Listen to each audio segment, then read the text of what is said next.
Good evening YouTube and welcome to this week's Tuesday episode. In this episode we have finally got our hands on one of these overpriced batteries in a box. As you can tell from that sarcastic comment, I'm not a massive fan of the Bluetti or Jackery and all the other overpriced batteries in a box. However, I am willing to go into this with an open mind and see what this thing is actually capable of. Does it fit into your van build? Does it have a space in the van life community? Or should you just get a proper setup? So first things first, let's get this ridiculously heavy thing out of its box.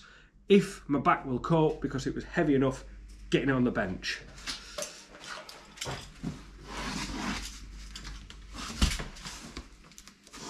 Oh yay, it's in another box.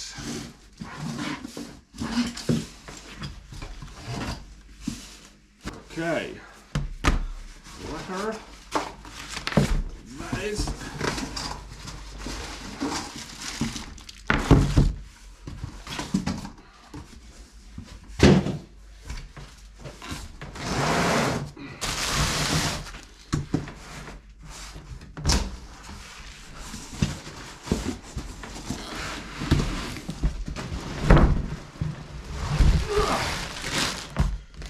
here's it.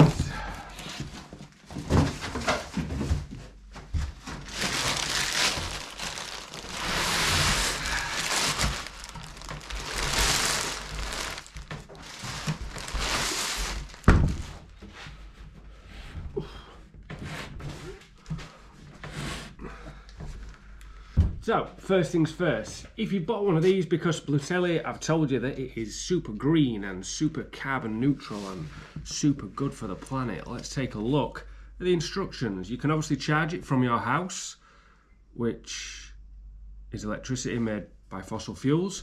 You can charge it while it's plugged into your car, which runs on fossil fuels. You can also charge it from a generator, gasoline, propane or diesel. Or you can charge it from the solar panels, which is probably the most eco-friendly, but remember that we're yet to find a way of recycling solar panels, so still not great on that technology front. Also remember that the lithium battery inside this thing has been mined with diesel vehicles and probably cost a small child their life. So if you bought it because it's green, you've bought it on a lie. Anyway, let's see what it actually does. I do have a few pros, systems and similar systems such as Jackery's. And that would be possibly if you are weekend camping in a work van and you don't want a big install that's going to be taking up space for your tools and materials during the week, you could throw something like this in. If you're tent camping, so you can't have an install such as that, you could use one of these.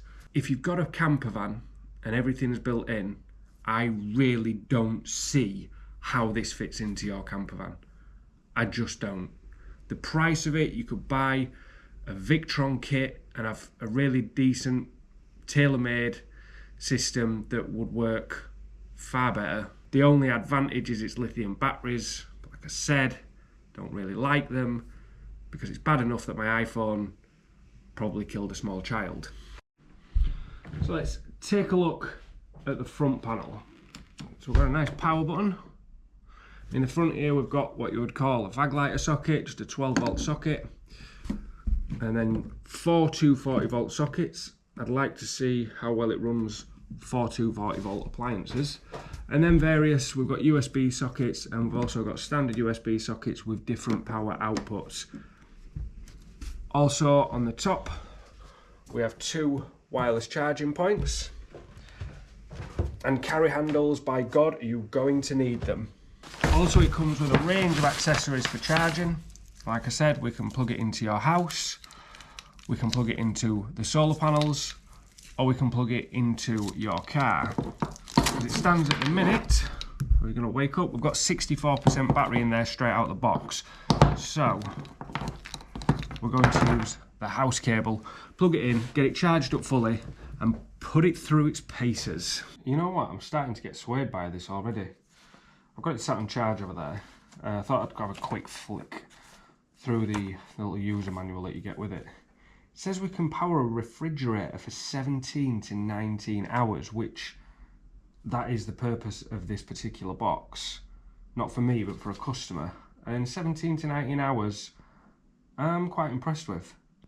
That does apply if it's a 90-watt refrigerator, so we'll have to have a look how well it works with the refrigerator we're going to be using. Also, we can run a slow cooker for 8 to 9 hours, which is pretty good as long as you can get it recharged on a sunny day if you're out in the wilderness. Electronic tools of around 80 watt, you're going to get 19 to 20 hours out of them. You can charge a smartphone between 175 and 200 times, which is what I'm doing on the top of the box now, because I've got an iPhone and the battery capacity is about as much use as an ashtray on a motorbike. So, it is starting to sway me already. Will I ever buy one? No, I don't need to, because I've got a good system built into my camper van. Is it useful for other people? Possibly. I don't know how well this is going to come out on the screen, but this is quite good if you're a bit geeky like me. And you can see that we've got 400 watts coming in from the grid load, and my phone sitting on the top there with the DC power turned on, showing that we've got 8 watts of power going out on the DC load. So you can actually monitor everything that is coming in and out at all times, which I think is quite cool, until the screen goes off and you have to tap it again. I'm not going to lie, this video is going to be a bit of a roller coaster to whether I actually like this thing or not, because it was growing on me. It's got some cool little features. I think it could be adaptable into somebody's camping setup. And then I went on the website and saw how much this thing costs. This is the AC200 MAX, and it's on special offer at just under 2,000 quid. 2,000 quid for a lithium battery in a box. It's got to be good for that money. It's got to be good. I can't wait to get it fully charged so I can actually put it through its paces and see if it is. Alright, so it's time to now put this Bluetti box, whatever it's called, to its test and through its paces. So we're fully charged and we're fully hooked up to all manner of different things. Now the main thing is this fridge. This fridge is what this is going to actually be used for, so we need to know that it can run that well. Now it is a energy rated B, so it should be fairly low, but it does say it's 105 watts. So the user manual said at 80 watts it'll run for 17 to 19 hours, so nothing is currently turned on. So the first thing we need to do is turn on our DC power and also turn on our AC power. So now I've turned DC power on. You can see I've got an e-cig plugged into it. I've got my phone on one of the wireless ports on the top. I've also got my iPad plugged into DC power. The fridge has just kicked in, and also we're charging a Nintendo Switch. And another VANLIFE item that people ask about all the time is a laptop.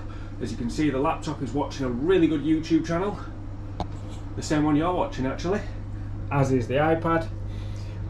So we can now take a look. We've got 123 watts coming out, 124-ish watts coming out for DC power. So that is your 105 for your fridge. And then on top of that, we do have the switch, which isn't charging. So the switch wasn't plugged in the back. So now we've got that plugged in. We are at 132 to 33 watts going out. Now remember, we do not have any solar panels or any input power feeding into this. We are just seeing how long it will last when it is completely running with nothing going in and everything going out. And we are going to set a timer on the phone. Let's see how long this all lasts. So we have been on for just shy of 11 minutes. We've got a fan kicking in to cool it down. It doesn't feel warm. It's gone off again now, look. It doesn't feel warm at all, but we're down to 97%. I'm not sure if that picks up well on your screen. Just dropped to 96%, and that's after 11 minutes. We are giving it some good stick, so we'll keep monitoring it. Okay, so coming up, 1 hour under load. Let's have a look at what's going on. So I've got everything running, everything on charge, including the laptop. And we have now hit 90%. So we've dropped down 10% in 1 hour. Another thing to note is we're only currently using 84 watts on our AC load. Now the fridge alone is 105, but obviously the fridge will have now got to temperature, so as long as we don't keep opening that door, that's not going to use as much power. So we could see better usage over long periods of time than the first hour, where this fridge was working quite hard to get itself down to temperature. Well, the time will tell.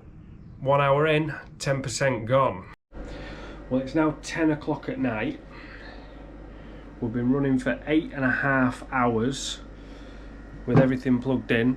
Fridge running constantly, chargers, switch, you name it. And we've got down to 47%. And that's been running flat out for 8.5 hours. It is not doing bad at all, to be fair. Remember, there's no charge going in whatsoever, no solar panel topping it up. And we've only managed to get it down to 47, 46. We've just dropped 46% in 8.5 hours. So I think this will actually run this fridge, which is 105 watts, for the length of time it said it would run an 80 watt fridge for. But I am going to turn it off because I don't want it draining right through the night and unsupervised. So I'm going to turn it off now. Well, I think we can safely say that we put that through its paces, and I am more than impressed with how it performed.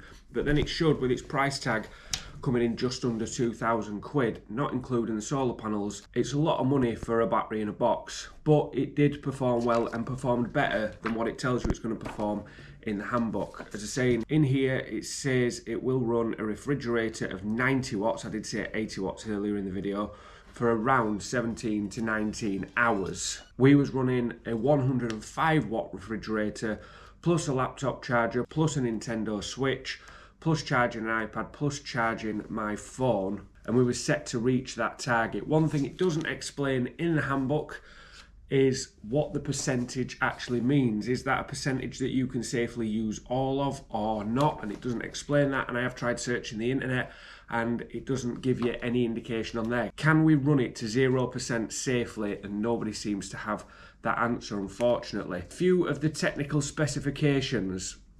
According to this, it weighs 28.1 kilos. I can tell you now that it definitely feels heavier than 28.1 kilos.